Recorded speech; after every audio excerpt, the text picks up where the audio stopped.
నేను రెండో విక్టిమ్లను 100 సార్లు చెప్పిన. రేవంత్ రెడ్డి గారు ఇంటలేరు. 2016 తర్వాత జరిగిన ఇన్వెస్టిగేషన్ చేయమంటుండు రేవంత్ రెడ్డి సార్. 2015లో నిన్ను ముద్దాయిం చేసిరు నీ ఫోనీని. దాన్ని ఎందుకు పక్కకు పెట్టమంటారో రేవంత్ రెడ్డి గారు చెప్పాలి. అప్పుడున్న డీజీపీ ఎవరు? రేవంత్ రెడ్డి గారిని అరెస్ట్ చేసిన రోజు ఈ రాష్ట్ర డీజీపీ ఎవరు?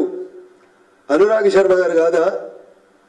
రేవంత్ రెడ్డి గారిని అరెస్ట్ చేసిన రోజు ఈ ఆపరేషన్ అంతా నడిపించింది సిటీ పోలీస్ కమిషనర్ గా ఉన్నటువంటి గౌరవనీయులు ప్రస్తుత టీఎస్పీఎస్సీ చైర్మన్ మహేందర్ రెడ్డి గారు కాదా? ఈ రోజు ఇంటెలిజెన్స్ చీఫ్ గా ఉన్నటువంటి శివధర్ రెడ్డి గారు ఆ రోజు రేవంత్ రెడ్డి గారి టెలిఫోన్ ట్యాప్ అయిన రోజు ఇంటెలిజెన్స్ చీఫ్ ఎవరు? ప్రస్తుత ఇంటెలిజెన్స్ చీఫ్ గౌరవనీయులు శివధర్ రెడ్డి గారు 2014, 2015, 2016 వరకు నాకు గుర్తున్నంత వరకు ఆ రోజు ఇంటెలిజెన్స్ చీఫ్ ఎవరంటే శివధర్ రెడ్డి గారు. ఆ రోజు ఎస్ఐబిలో ఇప్పుడు ప్రభాకర్ రావు గారు కూర్చున్న కుర్చీలో ఆ రోజు ఎస్ఐబిలో కూర్చున్నది ఎవరంటే ప్రస్తుత ఆర్టీసీ ఎండి గౌరవనీయులు సజ్జనార్ గారు. రేవంత్ రెడ్డి గారు ఇవన్నీ ఎందుకు దాచిపెడుతుండ్రు? ఇవన్నీ ఎందుకు మర్చిపోతున్నారు? నేను గొరగొర గుంజుకపోయి నీ 32 లక్షల గడియారం ఎత్తుకపోయి ఏసీబీ ఆఫీసులో ఏకేకాన్ ఇంట్రాగేషన్ చేసి లొల్లి పెట్టి ఎత్తుకపోయి నేను తీసుకుపోయి జైల్లో వేస్తే బిడ్డ పెళ్లికి పెరోల్ మీద బయటకు వచ్చింది కదా ముఖ్యమంత్రి గారు. ఎందుకు మర్చిపోతున్నామన్నా? 2015 టెలిఫోన్ ట్యాపింగ్ ఎందుకు పక్కకు పెడుతుండ్రు? నిన్నటి నుంచి టీవీ చూస్తే నాకు బాధ అనిపిస్తుంది. 2016 నుంచి జరిగినటువంటి టెలిఫోన్ ట్యాపింగ్ మీద విచారణ. నేను అడుగుతున్న ముఖ్యమంత్రి గారు మిమ్మల్ని, జూన్ 2, 2014 చంద్రశేఖర్ రావు గారు ముఖ్యమంత్రి అయిన నాటి నుంచి టెలిఫోన్ ట్యాపింగ్ మీద మాట్లాడదాం. వద్దు అంటావు అన్న, ఇంకొక అడిగి వెనుకపోదామంటావు, నేను రెడీ. అప్పుడు నేను జై తెలంగాణ అన్నప్పుడు ఏ పోలీస్ ఆఫీసర్ నా ఫోన్లు విన్నాడో నాకు తెలుసు.